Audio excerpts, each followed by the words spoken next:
नमस्कार, आप देख रहे हैं प्रदेश का सबसे भरोसेमंद news channel India news Uttar Pradesh Uttarakhand और मैं हूं आपके साथ आयुष चित्रांश। आपका अपना न्यूज चैनल इंडिया न्यूज आज एक बार फिर से लेकर आया है इंडिया न्यूज ओपीडी। जी हां, आपका अपना ओपीडी, जहां पर आप घर पर बैठकर बेहतर इलाज पा सकते हैं। कोरोना महामारी को मात देने और क्या है ब्लैक फंगस बीमारी, ये जानने के लिए आज हमारे साथ होंगे देश के प्रसिद्ध बड़े डॉक्टरों का एक बड़ा पैनल, जिनसे आप सीधे बात करके कोरोना महामारी और ब्लैक फंगस के बारे में जानकारी हासिल कर सकते हैं। तो अगले 1 घंटे तक आप हमारे फोन नंबर 01161362072 पर फोन करके सीधे देश के इन बड़े डॉक्टरों के पैनल के साथ जुड़ सकते हैं। आपको ये बता दें कि उत्तर प्रदेश में कोरोना महामारी के बाद अब ब्लैक फंगस नामक एक बीमारी आ गई है। इस बीमारी का मुख्य रूप से 4 विंग यानी कि ईएनटी, जिसमें नेत्र रोग, न्यूरोलॉजी और मेडिसिन इन्वॉल्व होती है। ब्लैक फंगस तेजी के साथ आंख और दिमाग की कोशिकाओं में फैलता है। तो क्या है ब्लैक फंगस, कैसे ये ब्लैक फंगस फैलता है, इसकी जानकारी देने के लिए आज हमारे साथ कई मेहमान जुड़ रहे हैं, जो कि जैतपुर सीएचसी के चिकित्सा अधिकारी डॉक्टर पीके सिंह हमारे साथ जुड़ चुके हैं। इसके साथ ही हमारे साथ लखनऊ के यूनानी चिकित्सक डॉक्टर सलमान खालिद हमारे साथ जुड़े हुए हैं और आगरा से ENT specialist doctor Sumit Gupta हमारे साथ जुड़े हुए हैं। तो इन तीनों ही डॉक्टरों के साथ आप सीधे बातचीत कर सकते हैं। आपको बस करना इतना है कि आप हमारे फोन नंबर 01161362072 पर कॉल करें और आपके मन में जो भी सवाल हैं उनसे सीधे जवाब आप डॉक्टर साहब से ले सकते हैं। आप लोग डॉक्टर साहब से कोरोना महामारी और ब्लैक फंगस से बचाव और घर में रहकर कैसे खुद का ध्यान रखें, इसकी सलाह भी ले सकते हैं। साथ ही आपको घर पर इलाज के दौरान कौन सी दवा लेनी चाहिए, इस बारे में भी आप पूछ सकते हैं। तो इस कार्यक्रम की शुरुआत हम करते हैं, लेकिन इससे पहले हम एक बार फिर से आपसे अनुरोध करेंगे कि आप लोग सोशल मीडिया पर वायरल हो रहे वीडियो और लेख पर जरा सा भी भरोसा ना करें, क्योंकि ये आपके लिए जानलेवा हो सकता है। क्योंकि कोरोना के हर मरीज की परेशानियां अलग अलग हैं और कुछ लोग आपके मन में डर को भी पैदा करना चाहते हैं। इसलिए आप केवल डॉक्टरों की सलाह पर ही दवाई लें। तो आज का ये शो शुरू करते हैं। तमाम डॉक्टर्स जो हमारे साथ मौजूद हैं, सबसे पहले मैं उनका बहुत स्वागत करता हूं। सबसे पहले डॉक्टर सुमित गुप्ता जी, मैं आपसे ही आज की ये शुरुआत करना चाहूंगा कार्यक्रम की, क्योंकि एक तरफ तो कोरोना वायरस से लोग प्रभावित हैं, लेकिन जो लोग रिकवर हो रहे हैं, ब्लैक फंगस अब एक तरीके से हम लोग देख रहे हैं कि वो भी कहीं ना कहीं जानलेवा साबित हो रहा है। तो सबसे पहले मैं आपसे ये जानना चाह रहा हूं, हमारे दर्शक भी थोड़ा समझ लें कि ये ब्लैक फंगस दरअसल है क्या। देखिए, ये ब्लैक फंगस ये नहीं है कि अभी कोरोना पीरियड में ही स्टार्ट हुआ है। ब्लैक फंगस हमेशा से हम लोगों के साथ रहता है। एक तरीके का अपॉर्चुनिस्टिक, मतलब जिसको मौका मिलेगा वो घेर लेगा। ऐसे क्या हुआ है, अभी कोरोना में ना फेसबुक और व्हाट्सएप के जरिए लोगों ने स्टेरॉइड का बिना डॉक्टरों की सलाह के सेवन किया है। बिना किसी मतलब एक टाइम जैसे हमको लगाना चाहिए जिस तरीके से, उन्होंने ज़्यादा डोज ले ली है, जिससे हमारी इम्यूनिटी डाउन हो गई है। तो ब्लैक फंगस तुरंत उन्हीं लोगों को कब्जे में ले रहा है, जैसे जिनकी डायबिटीज का जो डायबिटीज जिनके कंट्रोल है, या जिन्होंने इम्यूनोसप्रेसेंट ड्रग ले रखी है, जो लॉन्ग टर्म के वेंटिलेटर पे हैं। तो ये ब्लैक फंगस जो है एक इन्वेजिव फंगस है। ये अगर अटैक करेगा तो हमारी खून की नसों में जाकर तुरंत हमारी नाक, साइनसेस, आंख और ब्रेन को इन्वॉल्व कर लेता है।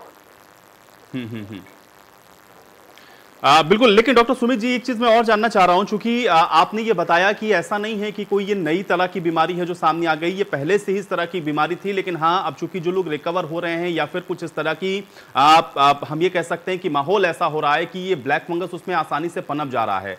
तो अगर जो लोग हैं इसको आइडेंटिफाई करना चाहें, क्योंकि अगर प्राइमरी स्टेज में इसको हम लोग आइडेंटिफाई कर लें तो इसको क्योर भी किया जा सकता है, तो किस तरीके से हम लोग ये समझ सकते हैं कि जो शख्स है वो इसकी जद में आ सकता है? क्या ऐसे सिम्टम्स हैं जो दिखने शुरू हो सकते हैं? कौन सी ऐसी बातें हैं जिस पर हमको विशेष फोकस करना चाहिए, ध्यान रखना चाहिए? मैं चाह रहा हूँ थोड़ा सा उसको विस्तार पूर्वक बताएं ताकि जो लोग हैं वो भी अवेयर हो सकें। अगर आप डायलिसिस पेशेंट हैं, अगर आपका कोई ट्रांसप्लांट हुआ है, या आप वेंटिलेटर पे बैठे आए हैं, या आपको स्टेरॉइड चले हुए हैं कोरोना के बाद, या आपकी डायबिटीज अनकंट्रोल है, तो आपको कुछ लक्षणों पर ध्यान देना पड़ेगा। जैसे कि अगर आपकी नाक बंद है, आपकी नाक से कुछ सिक्रीशंस आ रहे हैं, कुछ पानी से आ रहा है और उसमें ब्लड मिक्स है, तो आपको बिना देरी किए हुए अपने ईएनटी डॉक्टर से मिलना है। ठीक है। और सिम्टम जैसे आपको दिखना, अगर वो आँख में चला जाएगा तो आपको हल्का सा रोशनी में कम होगा, आपको 2 भी दिख सकते हैं कि आपको एक आदमी दिख रहा है, डबल विजन हो सकता है आपका। और ऊपर के जो दांत है हमारे, हो सकता है कभी कभी दांत नीचे से टूट भी सकते हैं अपने आप, बिना किसी कारण से टूट के गिर सकते हैं। तुरंत आपको ईएनटी डॉक्टर या ऑफ्थेल्मोलॉजिस्ट, आँख के डॉक्टर के पास जाना है। अब ईएनटी डॉक्टर में क्या करता है, ईएनटी डॉक्टर दूरबीन डालकर ये क्या करेगा कि अंदर हमारे नाक के अंदर एक पोर्शन होता है जिसको हम लोग बोलते हैं मिडिल टर्मिनेट। जी जी। फंगस सबसे पहले उसी पर अटैच हो जाता है और हमें एंडोस्कोप से दूरबीन से देखेंगे तो उनको लगेगा कि black black black black black पूरे में इकट्ठा हुआ है। जी अब समझ लीजिए कि ये ब्लैक फंगस हो सकता है। जी तुरंत जी। उसको इन्वेस्टिगेशन करिए कि ब्लैक फंगस म्यूकोरमाइकोसिस का ट्रीटमेंट बहुत एग्रेसिवली करना चाहिए। जल्दी जल्दी जांच करानी है, जल्दी से ट्रीटमेंट स्टार्ट करना है। तो हमें क्या करना है, तुरंत उसको इन्वेस्टिगेशन के लिए भेजना है। उसमें जो सिक्रीशन निकालें, उसका माउंटिंग कराएं, फंगल का इन्वेस्टिगेशन सीटी स्कैन कराएं, ठीक है। बिल्कुल। आप डॉक्टर पीके सिंह राजपूत, मैं आपके पास आ जाता हूं। थोड़ा आपसे भी मैं ये समझना चाह रहा हूं, चूंकि आप तो चिकित्सा अधिकारी भी हैं सीएचसी के। मुझे ये बताइए, क्योंकि एक तरफ तो कोरोना वायरस, इससे आप लोग लगातार जूझ रहे हैं, तमाम तरह की जो इस समय परेशानियां हैं उससे आप लोग भी रूबरू हो रहे हैं, लेकिन इन सब के बीच में क्या ब्लैक फंगस के कुछ केसेस आप लोग भी क्या आइडेंटिफाई कर पाए हैं, या लोग जिनके साथ आप लोग का इंटरेक्शन होता है क्या वो इतने अवेयर हैं, या आप लोगों की तरफ से उनको ये जानकारी दी जा रही है जिनको आप लोग डिस्चार्ज कर रहे हैं कि अगर घर जा रहे हैं तो पेशेंट के इन सिम्टम्स के ऊपर भी आपको ध्यान रखना है? क्या इस तरीके की कोई ड्रिल या इस तरीके की कोई हिदायत आप लोग दे रहे हैं, और किस तरीके से इससे निपटने के इंतजाम आप लोगों की तरफ से किए गए हैं? थोड़ा मैं ये आपसे जानना चाह रहा हूँ डॉक्टर पीके सिंह राजपूत जी।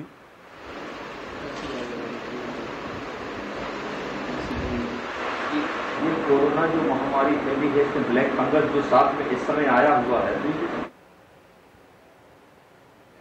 जब एडमिट होने के बाद उसको हम छोड़ते हैं तो उसको पूरी हिदायत देते हैं कि अभी आप मास्क बांध के भी रहना है और लोगों से दूर रहना है, और जो दवा प्रिस्क्राइब की है इसको खाना है, क्योंकि इसके बाद आपकी इम्यूनिटी कुछ कम हो जाती है। इम्यूनिटी के कारण जो हमारा ब्लैक फंगस अटैक करता है उसको मेंटेन करके रखना है। यही सब बातें बताते हैं। और अभी क्या कोई आइडेंटिफाई आप लोग कर पाए हैं कोई इस तरीके का केस, खासतौर से ब्लैक फंगस का? क्योंकि कुछ जगहों पर हम लोगों ने देखा उत्तर प्रदेश के अंदर कि ब्लैक फंगस के भी ये केसेस आइडेंटिफाई हुए हैं। आप जिस एरिया में आप चिकित्सा अधिकारी हैं, क्या वहां पर इस तरीके के कोई केस आप लोगों ने अभी अपनी तरफ से आइडेंटिफाई किए हैं? अभी महोबा जिले में कोई भी ब्लैक फंगस का केस ऐसा सामने नहीं आया है। केवल अभी हम लोग केवल यही जो आपके चैनल के माध्यम से देख रहे हैं कि इधर है, यहाँ है। अभी महोबा जिले में कहीं भी कोई ब्लैक फंगस का केस नहीं है।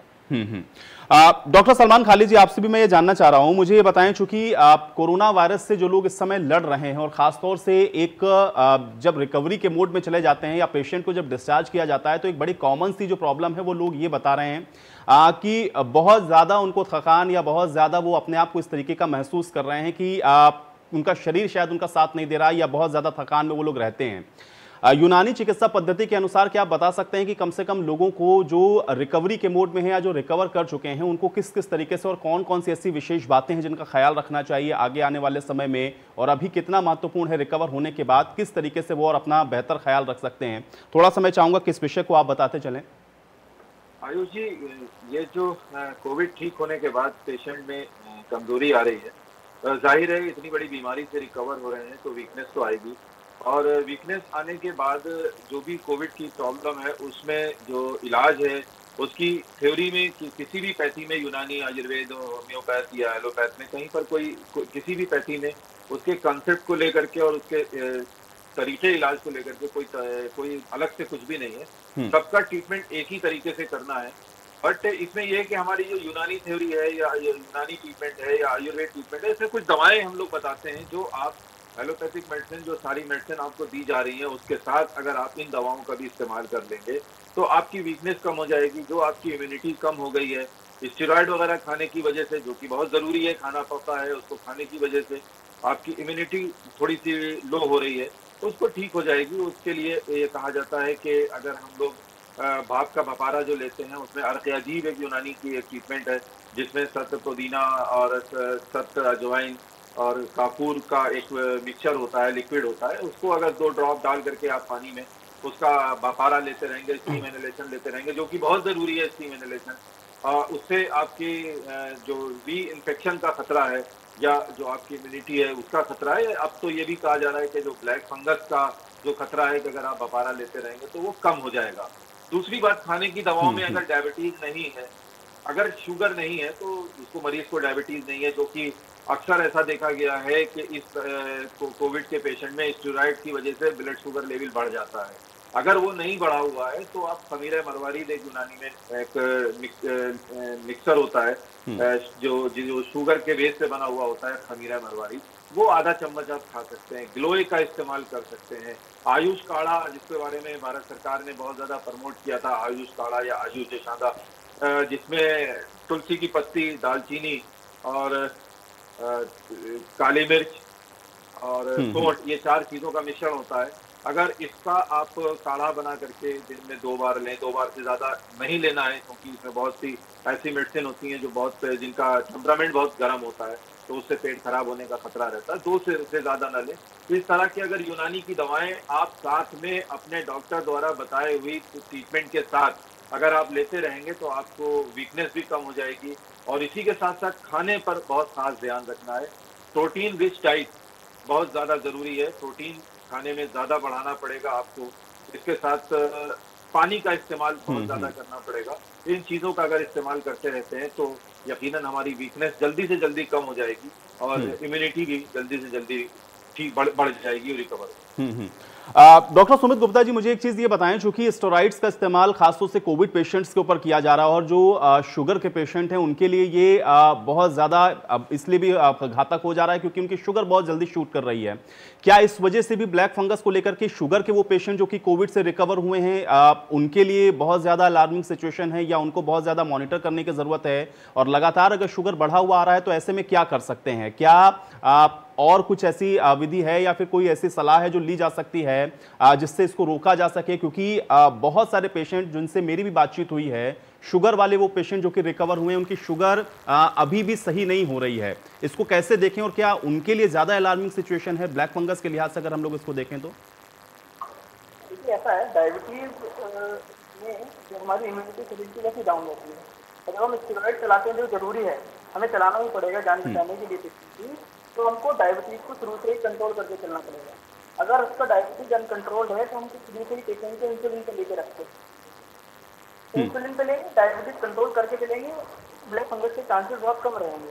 ठीक है, साथ साथ में हमको पेशेंट को नॉर्मल सलाइन एक वाटर आता है बाजार में, उससे रेगुलर नेजल वॉश करें, डायबिटीज कंट्रोल रखें, हाई प्रोटीन डाइट लें। और कोई भी सिम्टम अगर आता है तो जल्दी से जल्दी ट्रीटमेंट को शुरू किया जाना चाहिए उसको, बहुत जरूरी है। और कोई भी स्टेरॉइड बिना डॉक्टर की सलाह से नहीं चलना चाहिए। आजकल एक दवा चल रही है टोसिलिजुमाब, जो बहुत मार्केट में गायब भी हो गई, ये भी बहुत जल्दी इम्यूनिटी डाउन करता है हम लोगों को, इसलिए देखना पड़ेगा। चलिए, इस बीच एक दर्शक हमारे साथ जुड़ रहे हैं, सिकंदर खान जी हमारे साथ जुड़े हुए हैं। सिकंदर खान जी, बहुत स्वागत है आपका। क्या जानना चाह रहे हैं आप? चलिए, सिकंदर खान जिससे हमारा संपर्क लगता है टूट गया। अपने दर्शकों से हम एक बार फिर से अनुरोध कर दें कि आप फोन कर सकते हैं, नंबर लगातार आपकी स्क्रीन पे फ्लैश हो रहे हैं। तमाम डॉक्टर्स हमारे साथ जुड़े हुए हैं। अगर आपके मन में कोई सवाल है कोविड से रिलेटेड या पोस्ट कोविड, तो आप उन सवालों को जरूर पूछें ताकि उन शंकाओं का समाधान यहां पर किया जा सके। डॉक्टर पीके सिंह राजपूत जी, एक चीज मैं और जानना चाह रहा हूं, चूंकि अभी हम लोग ये भी बहुत देख रहे हैं और खासतौर से कोविड को लेकर के समय जो समय सिचुएशन बनी हुई है, कुछ लोग या तो मेडिकल स्टोर पर जाते हैं, उनको सर्दी जुकाम है तो उसकी दवा लेकर के आ जाते हैं, उस दवा को अपने आप से खाना शुरू कर देते हैं। कुछ लोग ये मान के चलने लगते हैं कि उनको कोविड हो गया है, वो टेस्ट नहीं करवाते हैं। ये सब कितना घातक हो सकता है? एक डॉक्टर होने के नाते मैं चाहूंगा कि आप भी थोड़ा सा इसको समझाएं दर्शकों को, ताकि आसानी हो और लोग डॉक्टरों की सलाह पर ही किसी मेडिकेशन पर जाएं या कोई दवाइयों का उपयोग करें। कैसे इन सारी चीजों को आप देख पा रहे हो और क्या कहना चाहेंगे ऐसे लोगों के लिए जो कि अपने आप से ही अपना इलाज शुरू कर देते हैं घर में बैठे हुए? मैं दर्शकों से ये अनुरोध करूंगा कि जो अपने आप से इलाज ले रही हैं बहुत घातक है, बिना डॉक्टर की सलाह के इलाज न लें, क्योंकि इसमें स्टेरॉइड मेडिकल स्टोर वाले उनको दे देते हैं, जिससे इम्यूनिटी पर असर पड़ता है। दवा स्टेरॉइड लेना है लेकिन डॉक्टर की सलाह से लेना है। स्टेरॉइड अब उनको नहीं मालूम है हम डायबिटिक पेशेंट हैं तो डायबिटीज हमारी शूट कर जाती है, तो ये भी उनको पेशेंटों को ये भी ध्यान रखना है कि डॉक्टर से ही सलाह लेके दवाई लें। इस समय यही अवेयर करना है कि मैं एक प्राइमरी हेल्थ सेंटर का डॉक्टर हूँ, जो हमारे यहाँ सिचुएशन है कि हमारे यहाँ जो कार्यकर्ता है, आशा कार्यकर्त्री होती है, एक तो वो घर घर जाके सबका सर्वे करती है और अगर उनको बुखार है, जुकाम है, तो हमारे यहाँ से हमारे डीएम साहब की तरफ से, सीएमओ साहब की तरफ से एक किट बनाई गई है पर्टिकुलर कि ये किट आपको खानी है। इस किट के द्वारा ही आपको सामान्य बुखार, सामान्य जुकाम अगर ये है, अगर इससे ज्यादा है तो हमारी एक टीम जाती है, आरआर टीम, डॉक्टर होता है, फार्मासिस्ट होता है, वो घर घर जाके उनकी जांच कर देती है। तब उनको स्पेशल कोविड की ही दवाई दी जाती है कि ये दवा चल रही है। तो नर्सों से यही है कि बिना डॉक्टर की सलाह की कोई दवा न लें। चलिए एक बार फिर से सिकंदर खान जी हमारे साथ एक दर्शक जुड़ रहे हैं। सिकंदर खान जी बहुत स्वागत है, क्या जानना चाह रहे हैं? नमस्कार जी। जी नमस्कार, क्या जानना चाह रहे हैं? सर मैं ये जानना चाहता हूँ कि मेरी माँ ने कोविशील्ड वैक्सीन लगवाई थी, थोड़ी सी शुगर की मरीज है सर, तो अभी दोबारा नंबर पड़ गया, दोबारा लगवाएंगे ना लगवाएं सर? दोनों डोज लग चुकी हैं उनको? एक डोज लगी है सर, पहली डोज लगी है सर। डॉक्टर पीके सिंह राजपूत जी आप जवाब दे सकते हैं। पहली डोज कब लगेगी, कब लगी थी इनको? सिकंदर खान जी पहली डोज कब लगी थी? 5 से 1 महीने पहले लगी थी सर। 1 महीने पहले डॉक्टर पीके सिंह राजपूत जी। अभी नहीं लगेगी, अब इसका नया शेड्यूल आ गया है, आप 42 दिन या 82 दिन के अंदर ही लगवा पाएंगे, अभी इनको डोज नहीं लग पाएगी। चलिए सिकंदर खान जी, आप मुझे लगता है कि आपकी समस्या का समाधान हो गया होगा। ऐसे ही तमाम दर्शक हमारे साथ और भी जुड़ सकते हैं, आप अपनी जो शंका समाधान है वो कर सकते हैं। जो सवाल आपके जहन में समय कोविड या पोस्ट कोविड को लेकर के हैं वो आप जरूर पूछें। डॉक्टर सलमान खालिद जी, एक चीज मैं और जानना चाह रहा हूं, क्योंकि इम्यूनिटी को लेकर के हम लोगों ने देखा इस समय बहुत ज्यादा फोकस किया जा रहा है, लेकिन कुछ इस तरीके की भी चीजें आई, जैसे कुछ लोगों ने जरूरत से ज्यादा काढ़ा पी लिया तो उनको और दूसरी तरह की समस्याएं सामने आने लगी। अपनी इम्यूनिटी को बढ़ाने के चक्कर में कुछ ऐसी मेडिसिन लेनी शुरू कर दी जिसके उनको दूसरी तरह के रिएक्शन होने लगे। तो इम्यूनिटी को भी कैसे अपना स्ट्रॉन्ग कर सकते हैं? पोस्ट कोविड के बाद भी आप क्या क्या चीजों का प्रिकॉशंस ले सकते हैं और कितनी मात्रा में और किस तरीके से अपना ख्याल रखें? मैं चाह रहा हूं तो थोड़ा सा इसको और बताते चलें ताकि सहूलियत हो दर्शकों को। देखिए, मैंने आपको अभी पहले भी बताया था एक चीज कि जो काढ़ा, जो आयुष काढ़ा है या जो आयुष पात है, आयुष जोशांदा है, इसको ज्यादा नहीं पीना है। एक्चुअली हम लोग क्या, जो ट्रीटमेंट हमारे यहाँ यूनानी में या आयुर्वेद में जो ट्रीटमेंट होता है वो टेम्परामेंट बेस्ड होता है। टेम्परामेंट मतलब मिजाज। और ये आयुष काढ़े में जो काढ़ा जो घर में भी बनता है, इसमें जो भी दवाएं डाली जाती हैं, ये सब गर्म मिजाज की जो गैस्ट्रिक इरिटेशन करती हैं। जैसे इसमें दालचीनी है, सौंठ है, काली मिर्च है, तुलसी की पत्ती है, ये सारी चीजें जो है गैस्ट्रिक इरिटेंट होती हैं, जो पेट आपको खराब करने का ताकत रखती हैं।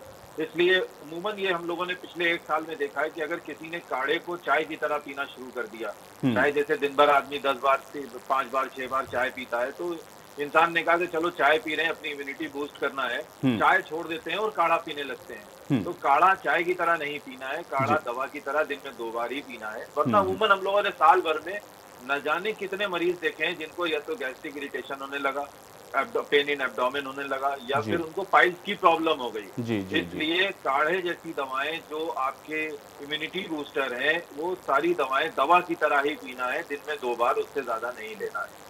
इसी के साथ इम्यूनिटी बूस्टर में जो हमारी यूनानी थ्योरी है, आयुर्वेद की थ्योरी, आयुष की जो थ्योरी है, उसके हिसाब से अगर हम लोग अपनी इम्यूनिटी बढ़ाना चाहते हैं तो हमें सबसे पहले तो अपने खाने पीने पे बहुत ध्यान रखना होगा। खाने पीने का ध्यान सबसे अहम चीज है, दवाओं से ज्यादा इंपॉर्टेंट है कि खाना पीना, हम क्या खा रहे हैं और क्या नहीं खा रहे हैं। अमूमन लॉकडाउन में लोग घर में बंद हैं, घर में बंद होने की वजह से एक तो आपके खाने का समय बिगड़ रहा है, आपके सोने का समय बिगड़ रहा है, आपकी बॉडी की एक्सरसाइज नहीं हो पा रही है, ये भी बहुत इंपॉर्टेंट रोल अदा करती है। इसलिए अगर आप घर में भी हैं, लॉकडाउन में भी हैं, तो भी आप अपना चहलकदमी करते रहें, अपनी छत पे चले जाएं, अपने घर की बाउंड्री में निकल आएं। एक अमूमन जितना आप पहले चलते थे उतना या उससे थोड़ा सा कम आप अपनी बॉडी की एक्सरसाइज जरूर करते रहें।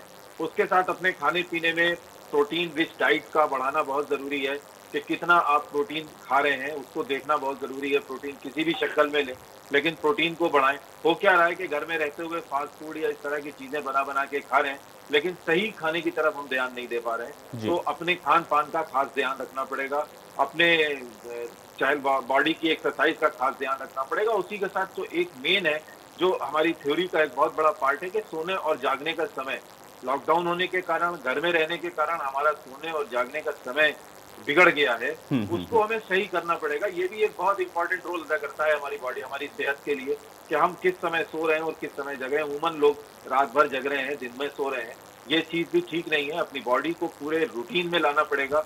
हम घर में रह रहे हैं, फिर भी हमें अपनी लाइफ को रूटीन के साथ जीना पड़ेगी, तभी हमारी बॉडी में इम्यूनिटी बढ़ेगी। अब खाने पीने के साथ उसके बाद आता है कि हमें क्या दवाएं लेना है यूनानी नुक्ते नजर से। तो उसमें मैंने आपको बताया कि अगर शुगर नहीं है आपको, तो आप खमीरे मरवारीद का इस्तेमाल आधा चम्मच सुबह शाम कर सकते हैं। उसी के साथ अश्वगंधा, हर्षगंध जिसे कहते हैं, उसका इस्तेमाल कर सकते हैं, गिलोय का इस्तेमाल कर सकते हैं, या इस तरह की चीजों का इस्तेमाल करके हम अपनी बॉडी की इम्यूनिटी को बढ़ा सकते हैं। बट इम्यूनिटी बढ़ाने के लिए दवाओं से ज्यादा जरूरी हमारा खाना पीना है, हमारी जिंदगी का जो रूटीन है, हमारी लाइफ का जो लाइफ स्टाइल है, उसको चेंज करना बहुत जरूरी है। वो अगर चेंज रहेगी तो हमारी बॉडी में इम्यूनिटी बढ़ती रहेगी और हम सेहत याब रहेंगे और हमें कोई भी, ना सिर्फ कोविड बल्कि कोई भी बीमारी हम पर आसानी से हमला नहीं कर सकती है। चलिए, एक और कॉलर हमारे साथ, एक और दर्शक हमारे साथ इस बीच जुड़ रही हैं, मीरा गुप्ता जी आगरा से। मीरा जी, बहुत स्वागत है आपका इंडिया न्यूज में। क्या जानना चाह रही हैं? जी, मेरा प्रश्न डॉक्टर सुमित गुप्ता जी से है। जी। जैसा अभी बताया कि जो फंगस है ये नाक के सहारे अंदर जाता है, तो मेरा प्रश्न है कि जैसे मुझे नाक में एलर्जी की दिक्कत रहती है, तो इससे बचाव के लिए मैं क्या कर सकती हूँ? डॉक्टर सुमित गुप्ता जी जवाब दें। तो अगर आप अस्थमेटिक भी हैं तो अपने रेगुलर अस्थमा की और एलर्जी की दवाइयाँ लेती रहें रेगुलर, और अपना ब्यूटी कॉर्ड से अपना नेबुलाइज करें। नॉर्मल सलाइन से अपनी जो नाक को धोएं रेगुलर, 10 ml की सिरिंज से नॉर्मल सलाइन को लेकर अपनी नाक की धुलाई करें, बीटाडीन से गार्गल करें। और जरा भी सिम्टम जो मैंने आपको बताए, जैसे अगर आपकी नाक बंद हो जा रही है, नाक पर कोई गंदा सा पानी आ रहा है, नाक से खून आ रहा है, या आपके दांतों में दर्द हो रहा है, एक तरफ आपको हल्का कम धुंधला दिख रहा है, तो तुरंत बिना देरी किए हुए एक आंख के डॉक्टर और नाक कान गले के डॉक्टर से संपर्क करें, जिससे बीमारी ज़्यादा ना बढ़े। लेकिन एक चीज़ ध्यान रखिए, ये म्यूकरमाइकोसिस हेल्दी लोगों को नहीं असर करेगा, ये केवल उन्हीं लोगों पर असर करेगा जिनकी इम्यूनिटी डाउन है, डायबिटिक है। अगर आप हेल्दी हैं तो आप तक कोई असर नहीं करे। अभी की बीमारी नहीं है, ये पुरानी बीमारी है। तो अगर आप एलर्जिक हैं तो अपने को एलर्जी से बचाएं। अगर आप बाहर जा रहे हैं तो मास्क जरूर पहने। जी जी जी। बिल्कुल डॉक्टर सुमित गुप्ता जी, एक चीज मैं और इसी के साथ जोड़ना चाहूंगा कि ये जो डायबिटिक वाले पेशेंट हैं, इनको ये ज्यादा इफेक्ट क्यों कर रहा है? थोड़ा सा इस विषय को और बताएं, ताकि जो डायबिटिक पेशेंट हैं वो अपने आप को क्योर कर सकें, उनको ही ज्यादा इफेक्ट क्यों कर रहा है? डायबिटीज में होता क्या है, डायबिटीज में हमारे ब्लड में पर ml शुगर की मात्रा बढ़ जाती है। जितने वायरस हैं या जितने बैक्टीरिया हैं, जितने फंगस हैं, इनको अपने को मल्टीप्लाई करने के लिए, अपने को ग्रो करने के लिए सेल के अंदर ग्लूकोज चाहिए। और डायबिटीज वालों में अच्छा खासा सोर्स मिला है उनको, तो ये ग्रो जल्दी कर जाते हैं। इसलिए डायबिटीज में कोई भी इन्फेक्शन, ये नहीं फंगस, कोई भी इन्फेक्शन डायबिटीज में, HIV एड्स है, इन लोगों में तुरंत बढ़ जाता है, क्योंकि इन लोगों की इम्यूनिटी डाउन होती है। फिर हम लोगों ने क्या किया कि बिना डॉक्टर की परमिशन के या बिना सलाह के स्टेरॉइड यूज कर लिया। स्टेरॉइड ने और इम्यूनिटी डाउन कर दिया आप लोगों को। इस वजह से ये ब्लैक फंगस इस स्पीड से बढ़ रहा है। बिल्कुल। डॉक्टर पीके सिंह राजपूत जी, एक चीज मैं और थोड़ा आपसे जानना चाह रहा हूं, क्योंकि इन दिनों हम लोग देख रहे हैं कि कुछ मेडिसिन ऐसी हैं जो लोग अपने आप इंटेक कर रहे हैं, जिसमें चाहे विटामिन सी की हम लोग कुछ टैबलेट्स की बात कर लें, या मल्टीविटामिन या विटामिन डी, या फिर अजिथ्रोमाइसिन, इस तरीके की कई ऐसी दवाइयां हैं जो लोग अपने आप से खा ले रहे हैं, या फिर उनको ये लग रहा है कि इसको खाने से उनको कोरोना नहीं होगा। क्या ये सेफ है इस तरीके से जो लोग अपने आप खा ले रहे हैं, या इन दवाइयों के कोई साइड इफेक्ट्स उस तरीके से नहीं है? अगर इस समय उनको ऐसा महसूस हो रहा है तो वो इसको इंटेक कर सकते हैं। इस स्थिति को भी थोड़ा सा क्लियर करें, ये जो 4-5 दवाइयां इन दोनों लोग खाते हुए दिख रहे हैं। देखिए साहब, ये जो इस समय azithromycin, vitamin C, vitamin B6 ये खा लेते हैं, सर्दी जुकाम अगर उनको थोड़ा सा है खा ले तो इससे कोई नुकसान नहीं है, क्योंकि इम्यूनिटी को विटामिन सी ये हम लोगों को काफी सही ढंग से इम्यून करती हैं, तो इनको खा लेना चाहिए, इसमें कोई नुकसान नहीं। चलिए, एक और दर्शक हमारे साथ जुड़ रहे हैं, राम निवास जी हमारे साथ जुड़े हुए हैं, उनसे बातचीत करते हैं। राम निवास जी, बहुत स्वागत है आपका। क्या जानना चाह रहे हैं? मैं ये जानना चाह रही हूँ, मैं उनकी धर्मपत्नी हूँ। जी जी। मेरे पेट में ना दिक्कत हो रही है कल से, और फीवर भी मतलब आ जाता है, चला जाता है फीवर, तो एक आध टैबलेट ले लेती हूँ, लेकिन पेट में ऐसी दिक्कत हो रही है और यूरिन में भी दिक्कत आ रही है मेरे को। कल तो ब्लड जैसा, ऐसा खून जैसा, ऐसा बिल्कुल ऐसी यूरिन हुई, पीली पीली बिल्कुल ब्लड जैसी, और कुछ खाने पे मन नहीं है, उल्टी जैसा जी है मेरा। डॉक्टर पीके सिंह राजपूत जी, आप इनकी शंका का समाधान करें। हाँ, ये आपको कोई यूरिनरी इन्फेक्शन हो सकता है, तो इसके लिए आप अपने लोकल डॉक्टर को दिखवाइए, तो इसका मेडिसिन लीजिए। ये एब्डोमिनल पेन, यूरिनरी जो मिक्सचरेशन हो रही है, हो सकता है आपको कोई पेशाब में इन्फेक्शन हो, उसकी दवा आपको लेना पड़ेगी। आप लोकल डॉक्टर को दिखवा लीजिए आप। चलिए, रामनिवास जी और उनकी धर्मपत्नी हमारे साथ शायद जुड़ी हुई थी। मुझे लगता है आपको आपकी जो सवाल है उसका जवाब मिल गया होगा। डॉक्टर सलमान खालिद जी, मैं एक चीज और जानना चाह रहा हूं, क्योंकि आपने कहा कि हमको अपने रूटीन के ऊपर बहुत वर्क करने की जरूरत है। इसके अलावा भी और कौन सी ऐसी चीजें हैं जिसको अगर हम लोग फॉलो करना शुरू कर दे? जैसे आपने कहा अच्छा खान पान, तो अच्छे खान पान के अंदर भी क्या डाइटिशियन से सलाह लेकर के या फिर जो जानकारियां लोगों के पास उपलब्ध हैं, ये सारी चीजें हम लोग कैसे इसको मैनेज कर सकते हैं? एक तो रूटीन को मैनेज करना, दूसरा ये कि खान पान हम कैसे ये समझ पाएं कि हमारी बॉडी के लिए कौन सी चीजें बेहतर हैं जो इस वक्त में हमारे लिए कारगर साबित हो सकती हैं। थोड़ा सा अगर मोटा मोटी आप बता सकें तो थोड़ा आसानी होगी। देखिए आयुष जी, अच्छे खान पान या खान पान का जहाँ तक सवाल है, वहाँ पे ऐसा कुछ नहीं है कि हम डाइटिशियन से सलाह लेकर के ही हम अपनी डाइट को बढ़ाएं। हम लोग अगर हम डायबिटीज नहीं है या हमें कोई और बीमारी नहीं है, तो हम जो रूटीन में अपने घर में खाना खाते हैं वो खाना ही हमारे लिए बहुत सफिशिएंट होता है। बट वो खाना क्या है जो हम खाना घर में पका के खा रहे हैं? अगर हम वेजिटेरियन हैं तो हम हरी सब्जी ले रहे हैं, रोटी ले रहे हैं, दाल चावल खा रहे हैं, साथ में पनीर ले रहे हैं थोड़ा बहुत, या और इसी तरह की चीजें, सोयाबीन ले रहे हैं जिससे हमारी प्रोटीन बढ़ रही है। अगर हम नॉन वेज ले रहे हैं तो हम नॉन वेज में जो मीट का इस्तेमाल कर रहे हैं, तो वो मीट का इस्तेमाल हम कितना कर रहे हैं? मीट का इस्तेमाल दो तरह से किया जाता है, या प्रोटीन का इस्तेमाल दो तरह से किया जाता है। बहुत ज्यादा उसको ऑयली और स्पाइसी बना के इस्तेमाल किया जाता है, ये यकीनन आपको नुकसान करेगा। या प्रोटीन जो ऑयली स्पाइसी खाना हो रहा है वो यकीनन आपको नुकसान करेगा। जो हम अपने घर में जो रूटीन में एक कम ऑयल में बना हुआ खाना, हरी सब्जी, चावल, दाल, रोटी, अगर हम यही प्रॉपरली लेते रहेंगे तो हमारी बॉडी में इम्यूनिटी बढ़ती रहेगी। होता क्या है, इससे पहले भी तो हम यही सब खाना खा रहे थे और पूरी जिंदगी, पूरी लाइफ हमने इन्हीं खाने पे गुजारी है। होता क्या है कि जब हम घर में होते हैं, जब हम लॉकडाउन में होते हैं या घर में है, छुट्टियां हैं, तो उस वक्त हमारे खाने का नंबर एक रूटीन चेंज होता है। दूसरे खान पान में हम लोग उसको एडिशनल, कभी उसको ऑयली स्पाइसी बना लेते हैं। अगर हम नॉन वेज ले रहे हैं तो हम मीट को इस तरह से बिरयानी की शक्ल में या इस तरह की शक्ल में जिसमें ऑयली और स्पाइसी बहुत ज्यादा होता है या तेल बहुत ज्यादा इस्तेमाल होता है, वो कर लेते हैं, जिसकी वजह से हमारे बॉडी का डाइजेशन सिस्टम खराब हो जाता है। ये न करके, बल्कि हम अगर वेज हैं तो जो वेजिटेरियन ले रहे हैं या पनीर ले रहे हैं, सोयाबीन ले रहे हैं, या इसी तरह से और जो प्रोटीन के कंटेंट्स हैं वो ले रहे हैं, या नॉन वेज हैं तो मीट ले रहे हैं, इसको एक बेहतर तरीके से कम तेल में, कम ऑयल में पका करके, एक अच्छे से बॉयल करके और अच्छे से पका करके अगर हम खाएंगे तो यही सफिशिएंट है हमारी बॉडी के लिए कि वो हमें इम्यूनिटी देता रहेगा। बनिस्बत इसके कि हम छुट्टियों में जो जिस तरह से और ज़्यादा चीज़ें खाने लगते हैं, टाइम अपना बिगाड़ देते हैं, समय नहीं रखते हैं खाना खाने का, वो ज़्यादा नुकसानदेह होगा बनिस्बत इसके कि हम समय समय पर रूटीनली जो हमने एक समय बना रखा है टाइम टेबल के एतबार से, अपना खाना जो हम हमेशा से खाते चले आ रहे हैं वही खाते रहेंगे तो भी हमारा रूटीन बना रहेगा और हमारी इम्यूनिटी बनी रहेगी। डॉक्टर सुमित गुप्ता जी, मुझे ये बताएं कि ब्लैक फंगस, चूंकि आपने बताया कि ये ऐसा नहीं है कि ये अभी कोविड के दौरान ही आई हुई कोई बीमारी है, पुरानी बीमारी है, तो क्या ये पूरी तरह से क्योरेबल है अगर इसको अर्ली स्टेज में डिटेक्ट कर लिया जाए? पहला सवाल मेरा ये है।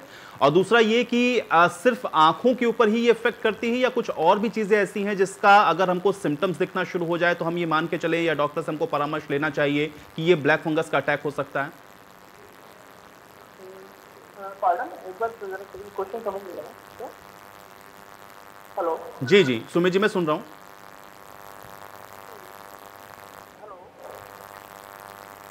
डॉक्टर सुमित गुप्ता जी, आप तक आवाज पहुंच रही है? हेलो जी जी सुमित जी, सुन पा रहे हैं आप मुझे?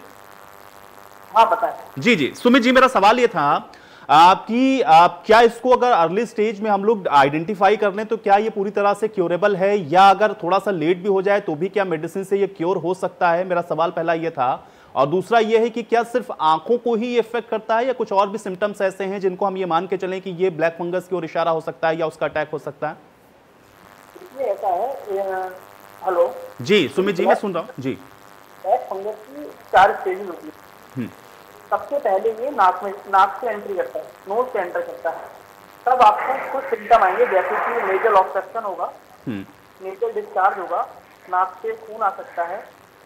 हमारा जो उसका हिस्सा सुन्न हो सकता है जी नाक का, ठीक है जी। इस अवस्था में पेशेंट को अगर डॉक्टर के पास पहुंच जाएगा तो बिल्कुल क्यूरेबल है, हमको कुछ नहीं करना है, तुरंत हमको एंडोस्कोपी करके देख लेना है कि क्या कहते हैं है इन्फेक्शन अगर मौजूद है तो हम उसको तुरंत सर्जरी करके निकाल देंगे। लेकिन अगर हम लेट हो जाते हैं तो ये हमारे नाक के आसपास साइनसेस होते हैं, इन्हें हम पैरानेजल साइनसेस बोलते हैं, उन साइनसेस को इन्वॉल्व कर लेता है और वहीं पर एक नाक से आंख की तरफ एक कनेक्शन होता है जिसको नेज़ोलैक्राइमल डक्ट बोलते हैं, जो हमारी आंख का आंसू है उसको नाक में लेके आता है, उसके थ्रू ये आंख को कवर कर लेता है, जिससे पेशेंट को दिखने में प्रॉब्लम होती है, दोनों दिखेंगे, आंख कराने में दर्द होगा, कभी कभी आंख बाहर निकल सकती है, कभी कभी आंख बैठ सकती है। वहीं पर एक खून की नस होती है, ठीक है, उसको इन्वॉल्व करके ब्रेन में जा सकता है, उसके बाद ये बहुत घातक बीमारी में कन्वर्ट हो जाता है, मृत्यु तक हो सकती है। तो इसीलिए इस बीमारी का ट्रीटमेंट जितनी जल्दी हम स्टार्ट करेंगे उतनी पेशेंट को बचाने की संभावना बहुत ज्यादा है। मतलब पूरी तरह से क्यूरेबल है डॉक्टर सुमित जी, अगर इसको हम लोग आइडेंटिफाई कर पाए किसी भी स्टेज में? बिल्कुल क्यूरेबल है, देखिए इतना पैनिक नहीं होना है, इतना ये जो हर किसी को नहीं होनी है ये बीमारी। ये बीमारी केवल लो इम्यूनिटी वाले जैसे HIV वाले पेशेंट हैं या जिनकी डायबिटीज कंट्रोल नहीं है उन्हीं लोगों को होगी। जो लोग पूर्ण रूप से स्वस्थ हैं, जिनकी इम्यूनिटी बढ़िया है, यंग है, अच्छी डाइट ले रहे हैं, उनको ये बीमारी नहीं होगी। बिल्कुल पैनिक नहीं होना है, नई बीमारी नहीं है, एकदम एक नया तरीके का इन्फेक्शन है, ये नया नहीं है, ये एक पुरानी बीमारी है, इसको बहुत सालों में चली आ रही है। बस इसीलिए इस समय इसका इंसिडेंस, इसके केसेस बढ़ गए हैं क्योंकि हम लोगों ने स्टेरॉइड बिना किसी सलाह के लेना शुरू कर दिया है, गलत तरीके से ले रहे हैं। तो स्टेरॉइड नहीं, बिल्कुल डॉक्टर की सलाह से ही स्टेरॉइड लेना है।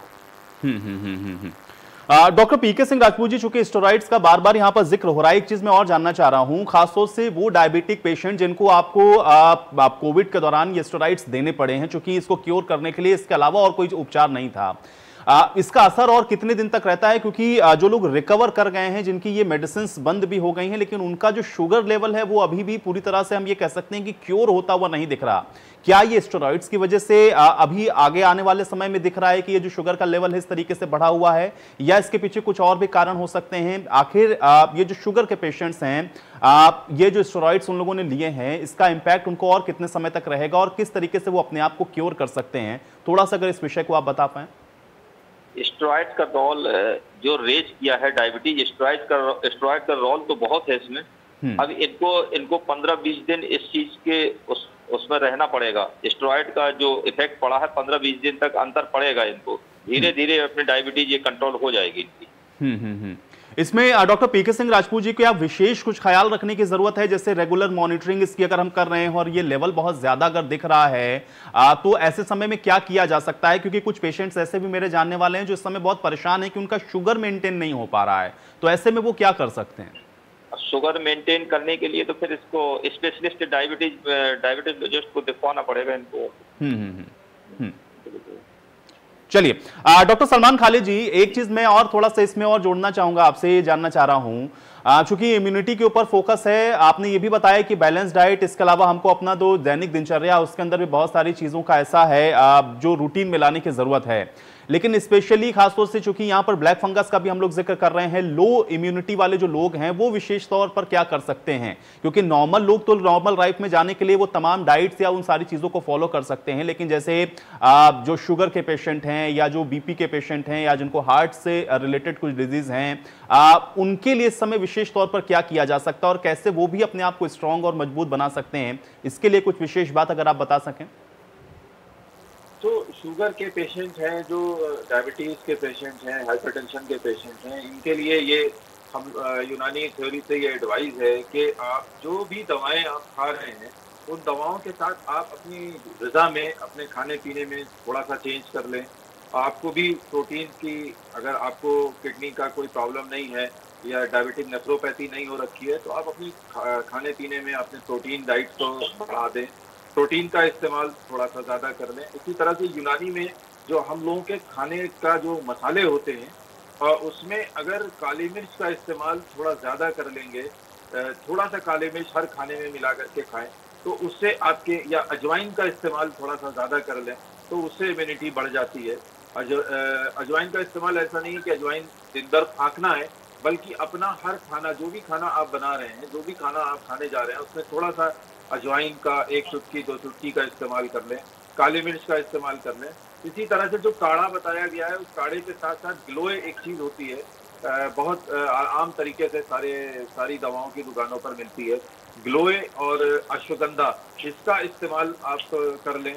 खाने पीने के साथ साथ इन थोड़ी बहुत दवाओं का इस्तेमाल अगर हम करते रहेंगे, अगर शुगर नहीं है तो खमीरे मरवारी, खमीरे आबरेशम का इस्तेमाल कर लें, लेकिन ध्यान रखिएगा अगर आपकी शुगर लेवल बढ़ी हुई है तो इन खमीरों को नहीं लेना चाहिए, इसलिए कि ये शुगर बेस्ड होते हैं।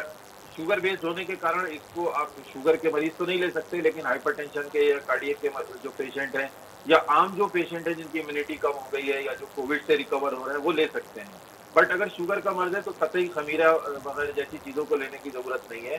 तो इसमें आप ग्लोय का इस्तेमाल, अश्वगंधा का इस्तेमाल, इन सब चीज़ों का इस्तेमाल आप अपने खाने के साथ कर सकते हैं। काढ़े का इस्तेमाल कर सकते हैं। ब्लैक फंगस से बचने का तरीका तो जिसको होना है, अभी तक ऐसी कोई रिसर्च नहीं आई है या ऐसी कोई चीज़ नहीं है जिससे ये कहा जाए कि ब्लैक फंगस से इस तरह से बच सकते हैं। बट अगर हम बफारा लेते रहेंगे दिन में कई बार, कोविड होने के बाद, रिकवर होने के बाद भी बार बार पानी खौला के उसकी भाप का बफारा लेते रहेंगे, हमारे यूनानी नुक्ते नज़र से जो हम लोगों का गवर्नमेंट ऑफ भारत सरकार ने जो एडवाइजरी दी थी जिसमें अर्क अजीब का जिक्र था, एक ऑयल ऐसा होता है जिसको आप 2 बूंद अगर डाल करके पानी में और उससे आप स्टीम इनहेलेशन लेते रहेंगे तो काफ़ी हद तक उम्मीद है कि इस तरह के इन्फेक्शन से बचा जा सकता है। बट ये नहीं कह सकते कि आप ये लेते रहेंगे तो 100% ठीक हो जाएंगे, लेकिन इसको लेने से आपको रिकरेंस होने का चांस नहीं होगा। ब्लैक फंगस की जहाँ तक बात है कि आपके अगर बफारा लेते रहेंगे, जैसा कि डॉक्टर साहब ने भी बताया कि नॉर्मल स्लाइन से धोते रहें, उसी तरह से अगर हम बफारा भी लेते रहेंगे इस दवाओं को डाल के तो काफ़ी हद तक चांस है कि इस तरह की चीज़ें नहीं होंगी, और अगर होंगी तो हमें बहुत जल्दी इस तरह की चीज़ें पता चलेंगी। डॉक्टर सुमित गुप्ता जी, एक सवाल मेरे पास अभी आया है और ये पूछा जा रहा है कि उनका जो शुगर लेवल है वो बढ़ा हुआ है, लेकिन क्या शुगर लेवल बढ़ा होना ही इस बात का सिम्टम है कि वो ब्लैक फंगस की जद में जा सकते हैं? कोविड रिकवर एक पेशेंट हैं सुमित गुप्ता जी जो ये सवाल पूछ रहे हैं, मैं चाह रहा हूं थोड़ा सा इसका शंका समाधान कर दें। देखिए, ब्लड शुगर लेवल बढ़ा होना डिपेंड करता है कितना बढ़ा हुआ है, HbA1c कितना है। तो अगर HbA1c बढ़ा हुआ है, आपकी शुगर अनकंट्रोल्ड है, तो बिल्कुल आप ब्लैक फंगस की जद में हैं। आपको अपने लक्षणों पर ध्यान रखना पड़ेगा। अगर आप कोविड से बाहर आ गए हैं और फिर भी अगर आपकी नाक बंद है, ऐसा होता है कि आप कोविड से बाहर आ चुके हैं लेकिन आपकी नाक, लग रहा है आपको कि नाक मेरी बंद है, क्रस्टिंग हो रही है, नाक से जो हमारी क्रस्ट निकल रही है, तो आप बिल्कुल जद में हैं। आपको बहुत ध्यान रखना पड़ेगा कि आपको ब्लैक फंगस में बहुत जानलेवा बीमारी देखिए हो, अगर आपने इनिशियली से हमने पकड़ लिया बीमारी को तो ट्रीटेबल है, लेकिन अगर एक बार ये ब्रेन को इन्वॉल्व कर लेती है, घातक बीमारी है, इसीलिए रिस्क नहीं लेना है। डायबिटीज कंट्रोल करके चलना है अपने आप को। अगर हो सके तो इंसुलिन लीजिए। कुछ लोगों में भ्रम फैला हुआ है कि नहीं हम इंसुलिन नहीं लेंगे। कई लोग हैं डायबिटीज अनकंट्रोल्ड है, इंसुलिन नहीं ले रहे हैं, कोई भी मतलब देसी इलाज की इससे हमारी डायबिटीज कंट्रोल हो जाए, नहीं।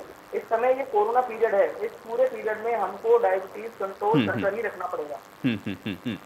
डॉक्टर सुमित गुप्ता जी, इसी में एक सवाल उन्होंने जोड़कर और भेजा, वो ये कह रहे हैं कि उनको किसी भी तरह का कोई सिम्टम ब्लैक फंगस से जुड़ा हुआ नहीं, क्योंकि वो लगातार इसको लेकर के बहुत ज्यादा अपने आप को जो है अवेयर किए हुए हैं। सिम्टम्स उनको ब्लैक फंगस का किसी भी तरीके का नहीं है, लेकिन हाँ उनकी डायबिटिक कंट्रोल नहीं हो रही है। वो ये कह रहे हैं कि डॉक्टर से भी उन्होंने बातचीत की है, किसी डॉक्टर से, वो ये कह रहे हैं कि स्टेरॉइड्स का ही असर है, धीरे धीरे ये डाउन होगी, लेकिन वो परेशान हो रहे हैं। क्या सिर्फ शुगर का लेवल बढ़ा होना इस वजह से परेशान होना है या उनको पैनिक होने की कोई जरूरत नहीं है? डॉक्टर सुमित गुप्ता जी, क्या वो पेशेंट पहले से डायबिटिक हैं या कोविड के स्टेरॉइड लगने के बाद उनकी शुगर बढ़ी है? क्योंकि जो स्टेरॉइड्स हैं ये भी हाइपरग्लाइसीमिया यानी डायबिटिक एक ब्लड शुगर बढ़ा देते हैं। तो क्या वो डायबिटिक है पहले से या अभी इनकी डायबिटीज बढ़ी?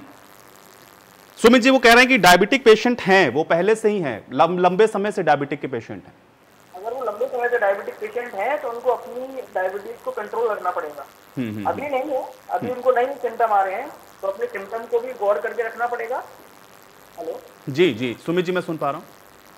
और अपने डायबिटीज को कंट्रोल करना पड़ेगा। ठीक है। डॉक्टर सलमान खालिद जी, डायबिटिक के पेशेंट्स, इनको विशेष तौर पर क्या आप भी कुछ सलाह देना चाहेंगे कि इस समय और इस दौर के अंदर खासतौर से जो पोस्ट कोविड वाले पेशेंट हैं वो विशेष तौर पर क्या कर सकते हैं, अपना ख्याल कैसे रखें, अपनी इम्यूनिटी को वो और कैसे बूस्ट कर सकते हैं? मैं चाह रहा हूं थोड़ा सा अगर इस विषय को और बता पाएं आप। डायबिटीज, जैसे डॉक्टर साहब अभी बता रहे थे, डायबिटीज के लिए सबसे पहला तो ये कि अगर शुगर लेवल बढ़ा हुआ है तो HbA1c करा के देख लें कि आपको पहले से डायबिटीज थी या अभी स्टेरॉइड के कारण बढ़ गई है। अगर पहले से डायबिटीज थी तो जी, अगर पहले से डायबिटीज थी तो उसको आपको जाहिर है आपको अपना ट्रीटमेंट भी स्टार्ट करना है और सब कुछ करना है। और अगर अभी वक्ती तौर पर आपकी डायबिटीज बढ़ गई है तो मेरे हिसाब से जो डॉक्टर आपको दवाएं या टेम्परेरी तौर पे इंसुलिन वगैरह देते हैं, उसके साथ साथ मीठे का बिल्कुल परहेज करना है। हर वो चीज़ जिसमें कार्बोहाइड्रेट्स होते हैं, कार्ब्स होती हैं, या स्टार्च जिसमें होता है जैसे आलू है या इस तरह के खाने हैं, जो मोटी मोटी चीज़ ये कि हर वो सब्जी जो ज़मीन के नीचे पैदा होती है और उसको नहीं खाना है, आलू नहीं खाने हैं, इस तरह की चीज़ें नहीं खानी है। और थोड़ा सा कार्बोहाइड्रेट्स जाहिर है गेहूँ में भी होता है, तो इसका इस्तेमाल कम करके दूसरी चीज़ों का इस्तेमाल ज़्यादा करें। थोड़ा सा मीठे का परहेज करें, मीठे का तो स्ट्रिक्टली फॉलो करें उसके परहेज को। और अगर ये स्टीरॉयड के कारण हुई है तो 10 से 15 दिन में आपकी शुगर लेवल बिल्कुल कंट्रोल हो जाएगा। उसके लिए परेशान होने की ज़रूरत नहीं है। थोड़ा सा अपने डाइट को कंट्रोल कर लें, अपनी हर वो चीज़ जिसमें शुगर होती है उसका इस्तेमाल बंद कर दें, आप बिल्कुल 10 से 15 दिन के अंदर आपकी शुगर लेवल एकदम ठीक हो जाएगी। बट अगर HbA1c बढ़ा हुआ है, इसके मतलब आप पहले से डायबिटिक थे और स्टीरॉयड देने की वजह से बूस्ट कर गए हैं, तो प्रॉपरली अपने डायबिटोलॉजिस्ट से मिल करके, जो भी आपका डॉक्टर है उससे मिल करके जो भी ट्रीटमेंट दे, चाहे वो इंसुलिन हो या जो भी हो, उसको लेते रहें। तो उसको इसका इस्तेमाल शुरू कर दें। उसके साथ डाइट को फॉलो करें जिसमें मीठा बिल्कुल बंद होगा, जिसमें कार्बोहाइड्रेट्स वाली हर वो चीज़ जिसमें कार्ब्स होती हैं उसको आपको कम करना पड़ेगा, तो जल्दी से जल्दी आपकी शुगर लेवल कंट्रोल करें। डॉक्टर सुमित गुप्ता जी, क्या इसमें कोई विशेष एज वर्ग वाला हम ये कह सकते हैं कि फैक्टर है कि इतने से इतने एज वालों के लिए ज़्यादा जो है क्रिटिकल हो सकता है, या इनके लिए ब्लैक फंगस ज़्यादा घातक हो सकता है, या ये सभी के लिए समान तौर पर जिनकी इम्यूनिटी वीक है सिर्फ उनको इस समय बहुत ज़्यादा अवेयर रहने की ज़रूरत है? डॉक्टर सुमित गुप्ता जी। मेनली जो इम्यूनिटी डायबिटीज में मेनली जो ओल्ड एज वाले, मोर देन 50 ईयर वाले जो लोग हैं, उन लोगों को ज़्यादा घातक है। बच्चों में या यंग पेशेंट्स में, हाँ, अगर कुछ HIV पेशेंट हैं उनको ज़्यादा ब्लैक फंगस होने की संभावना ज़्यादा है। जी, हेलो, बिल्कुल। सुमित जी कुछ और अगर आप बता पाएं इस विषय में, खासतौर से चूंकि आपने तमाम सिम्टम्स तो बताए हैं, लेकिन लोग इस समय चूंकि इतना ज़्यादा परेशान हैं कि वो समझ ही नहीं पा रहे, उनको हर वो चीज़ अपने अंदर ऐसा लगता है कि शायद वो इसकी जद में जा रहे हैं। तो थोड़ा सा स्पेसिफाई होकर के अगर और समझा पाएं आप लोगों को आपकी किस स्टेज में उनको डॉक्टर से कंसल्ट करने की जरूरत है, क्योंकि छोटी छोटी बातों को लेकर के भी लोग थोड़ा पैनिक सी सिचुएशन में पहुंच जाते हैं। डॉक्टर सुमित गुप्ता जी, कब हमको डॉक्टर के प्रिस्क्रिप्शन की जरूरत है या डॉक्टर के पास जाने की जरूरत है कि हाँ अब हमको चाहिए कि हम डॉक्टर से सलाह ले लें, अगर हमको ऐसा कुछ महसूस हो रहा है तो? जो कुछ सबसे पहले देखिए किसको होने की संभावना ज़्यादा है। सबसे पहले वो पेशेंट जिनकी डायबिटीज अनकंट्रोल्ड है, जिन लोगों का कोई ट्रांसप्लांट हुआ है, किडनी ट्रांसप्लांट हुआ है, लीवर ट्रांसप्लांट हुआ है, या जिन्होंने डायलिसिस पे हैं, या जिन्होंने कोरोना में जो कोविड पेशेंट थे जिनके स्टेरॉइड चला हुआ है, इन लोगों में होने की संभावना बहुत ज़्यादा है। या HIV पेशेंट है जिनकी इम्यूनिटी डाउन है, तो ऐसे पेशेंटों को ज़्यादा अपना ख्याल रखना पड़ेगा, पहली बात। दूसरी बात, हम जो इस समय ऑक्सीजन पर हैं, कुछ पेशेंट लंबे समय से ऑक्सीजन पर हैं, उनको अपना ऑक्सीजन का पाइप रेगुलरली चेंज करना पड़ेगा। ऑक्सीजन में एक ह्यूमिडिफायर होता है, एक बोतल में आपने देखा होगा भरा होता है, उस ह्यूमिडिफायर को रेगुलर चेंज करना पड़ेगा। जो आपका मास्क है वो इंटरचेंज नहीं, किसी को भी अपना मास्क दूसरे को नहीं लगाना है, ये सब चीजें बहुत ध्यान रखना है। दूसरा, अब हमको देखना पड़ेगा सिम्टम, कुछ लक्षण है जो मैं पहले बता चुका हूँ, फिर बता रहा हूँ, उनको ध्यान से सुनिए। अगर ये सिम्टम है तो तुरंत एग्रेसिवली ट्रीट उसको करना है। ट्रीटमेंट सिम्टम्स हैं, सबसे पहले आपकी नाक, कोरोना के बाद भी, कोरोना आप नेगेटिव हो गए हैं उसके बाद भी आपकी नाक में नोज ब्लॉक है, नेजल टेस्टिंग हो रही है, नाक से खून आ रहा है, स्मेल कम आ रही है, हेडेक हो रहा है, साइनस की जगह पे आपके ऊपर के जो दांत हैं वो एक आध टूट गए हैं, या दांत में दर्द हो रहा है, अंदर कोई घाव हो गया है ऊपर की तरफ जबड़े में, या आपकी आँख सूज गई है, आँख बाहर निकल आई है, या आपको दिखना हल्का कम हो गया है, ये सब आपके ब्लैक फंगस के लक्षण हैं। तुरंत आपको इनिशियल फेज में ही आपको डॉक्टर को दिखाना होगा। ब्लैक फंगस से डरने की कोई जरूरत नहीं है। अगर आप इनिशियल फेज में आ गए हैं, जब फंगस आपका नोज में या साइनस में है, सर्जिकली इसको हम बिल्कुल ठीक कर सकते हैं। कुछ दवाइयाँ भी हैं जो हम, जैसे सिटाकोनाजोल है, एम्फोटेरिसिन भी है, इजीली अवेलेबल है और बिल्कुल ट्रीट कर देती है पेशेंट को। बिल्कुल घबराने की, पैनिक होने की कोई जरूरत नहीं है। बचाव बहुत जरूरी है, बिल्कुल बचाव के रास्ते जितने हैं सब यूज करें। मास्क बहुत जरूरी है, वैक्सीन बहुत जरूरी है, वैक्सीन लगाना बहुत जरूरी है। जहाँ मिले जो मिले, कोई ये नहीं कि मैं कौन सी वैक्सीन लगाऊं, कोविशील्ड लगाऊं, कोवैक्सीन लगाऊं, जो वैक्सीन मिले वो वैक्सीन लगाइए, बस वही बचा सकती है। जी जी सुमित जी, मैं सुन रहा हूँ। और कोई भी प्रिस्क्रिप्शन जो दवाइयां हैं, जैसे आजकल आप बोल रहे हैं, जैसे फेसबुक पे व्हाट्सएप पे चल रही है, बिना डॉक्टर की सलाह से ना लें, क्योंकि उसमें आपके अनुसार 4-5 दवाइयां तो हैं, साथ साथ किसी प्रिस्क्रिप्शन में मैं देखता हूँ स्टेरॉइड भी ऐड कर दिया है, बिना किसी डोज के किसी भी फॉर्म में वो लिखा हुआ है। पेशेंट जाता है, मेडिकल स्टोर से खरीदता है और स्टेरॉइड खाना शुरू कर देता है। उसको सिम्टम तो कम हो जाते हैं स्टेरॉइड से, लेकिन और बीमारियां बना लेता है। ये सारी चीजें बहुत ध्यान रखने की है, डॉक्टर की सलाह बहुत जरूरी है कोई भी ट्रीटमेंट स्टार्ट करने से पहले। डॉक्टर सुमित गुप्ता जी, एक सवाल मेरे पास और आया है, वो ये पूछ रहे हैं मुझसे कि उनको साइनस की प्रॉब्लम बहुत लंबे समय से है और वो कोविड से अभी रिकवर हुए हैं, पैनिक हो रहे हैं, कह रहे हैं कि क्या मैं इसकी जद में जा सकता हूं, मुझे ऐसा हो सकता है। डायबिटिक के भी पेशेंट हैं लेकिन शुगर कंट्रोल्ड है, वो ऐसा बता रहे हैं। देखिए, अगर आपकी डायबिटीज कंट्रोल्ड है, ठीक है, तो एक बार अगर आपको नाक नेजल ब्लॉक लग रहा है तो आप एक बार ईएनटी डॉक्टर से कंसल्ट करें। वो आपकी इंडोस्कोपी करके एक बार देख लेंगे कि अंदर कोई ब्लैकनिंग या कोई कालापन तो नहीं हो रहा है। अगर नहीं है तो आप बिल्कुल ठीक है। बिल्कुल। डॉक्टर सुमित गुप्ता जी, जो कि आपने वैक्सीनेशन की भी बात की, तो एक पेशेंट हैं, वो ये कह रहे हैं कि वो शुगर के मरीज हैं और वो रिकवर भी हुए हैं, क्या वो इंसुलिन लगवा सकते हैं या फिर वो अपने आप को वैक्सीनेट करवा सकते हैं क्या जाकर? देखिए, अगर आप अभी हाल फिलहाल में रिकवर हुए हैं तो कम से कम 6 से 8 हफ्ते तक आप वैक्सीन नहीं लगवा सकते। और अगर आप पहले से रिकवर हो चुके हैं तो बिल्कुल लगवा सकते हैं आप अपनी वैक्सीन। और डायबिटीज वाले पेशेंट या कोई भी डायबिटीज, हाइपरटेंशन, इन लोगों को जरूर लगवानी चाहिए वैक्सीन। जिन लोगों को कोई भी पुरानी बीमारी है उन लोगों को वैक्सीन जरूर लगवानी चाहिए, उन लोगों में ज्यादा सुरक्षा प्रदान करेगी।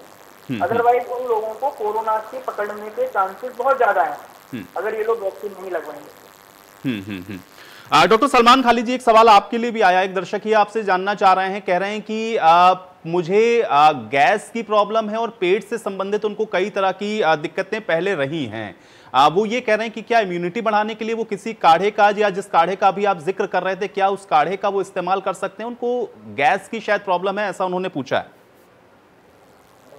आयुष जी, जो काढ़े का मैंने जिक्र किया है, जो आयुष काढ़ा है, जिन लोगों को पेट खराब है या गैस की प्रॉब्लम रहती है, इनको चाहिए कि ये दिन में 2 बार से ज्यादा तो उस काढ़े को मत लें। हाँ, ले सकते हैं इम्यूनिटी बढ़ाने के लिए, बट दिन में 2 बार लें और कतई खाली पेट में उसको मत लें, खाना खाने के बाद लें।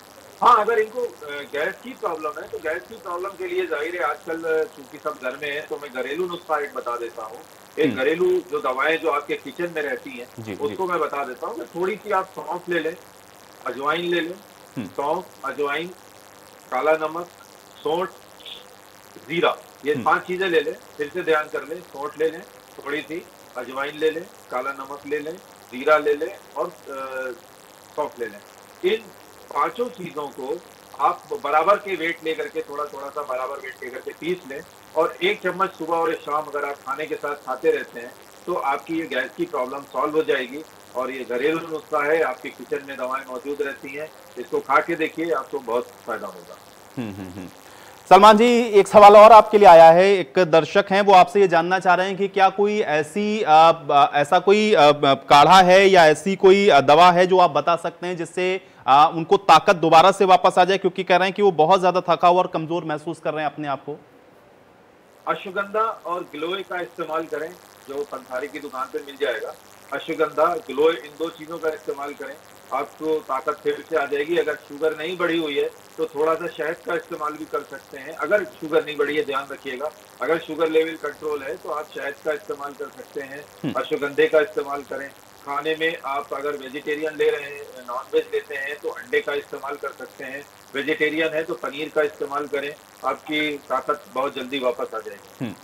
डॉक्टर सुमित गुप्ता जी, बिल्कुल आखिरी सवाल मेरा आपसे यह है कि ब्लैक फंगस को लेकर के और दर्शकों को आप क्या बताना चाहेंगे और विशेष ध्यान हमको अभी इस समय क्या रखना है और किस तरीके से हम इससे अपने आप का बचाव कर सकते हैं और पैनिक होने की कोई जरूरत नहीं। मैं चाह रहा हूं कि थोड़ा सा इसको और बता दें, दर्शकों के लिए सहूलियत हो।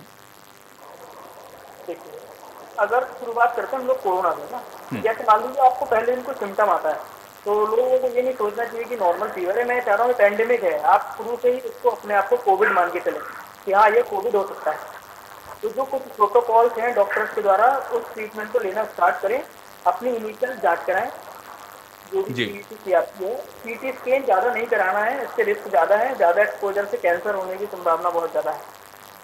ठीक है, आप स्टेरॉइड नाम की जो चीज़ जो दवा चल रही है उनको डॉक्टरों पे छोड़ दें, खुद ना यूज करें जी। पर अगर आप स्टेरॉइड का सेवन ढंग से नहीं करेंगे तो ब्लैक फंगस होने की संभावना बहुत ज्यादा है। पहली जी ब्लैक फंगस जब भी होगा उन्हीं लोगों को होगा जिनकी इम्यूनिटी कम है। बस सिंपल चीज है, इम्यूनिटी कम है। इम्यूनिटी किसकी कम है? प्रेग्नेंट फीमेल की कम है, पेशेंट की कम है, इंक्रीज डायबिटीज वालों की कम है, या ट्रांसप्लांट जिनके ट्रांसप्लांट हुआ है उनकी कम है। बस केवल इन्हीं लोगों को ज्यादा ध्यान रखने की जरूरत है। इन लोगों में भी शुरुआत के लक्षण में अगर ये डॉक्टर्स के पास पहुंच जाते हैं तो हम लोग बहुत हद तक इसको क्योर कर सकते हैं। तुरंत उसको आप सर्जिकली रिमूव कर देंगे, जांच करा लेंगे, बिल्कुल ठीक हो जाएगा। लेकिन अगर वो ब्रेन तक पहुंच जाएगा तो ये बहुत घातक मृत्यु तक क्रिएट कर सकता है, मतलब आदमी की मृत्यु तक हो सकती है जी। शुरुआत के लक्षणों में ही आपको डॉक्टर के पहुंचना है, पैनिक बिल्कुल नहीं होना है जी। इसकी दवाइयाँ आराम से इजीली हमारे देश में अवेलेबल है, बिल्कुल पैनिक होने की जरूरत नहीं है। बिल्कुल। डॉक्टर सुमित गुप्ता जी, बहुत शुक्रिया अपना कीमती समय निकालने के लिए, इस तमाम बातों को हमारे दर्शकों तक पहुंचाने के लिए। और इसके अलावा डॉक्टर सलमान खाली जी, आपका भी बहुत शुक्रिया अपना समय निकालने के लिए, दर्शकों की शंका समाधान करने के लिए। और डॉक्टर पीके सिंह राजपूत जी भी हमारे साथ जुड़े थे, आपका भी बहुत शुक्रिया हमारे साथ जुड़ने के लिए। और इसी के साथ इस खास पेशकश में मेरे साथ फिलहाल इतना ही।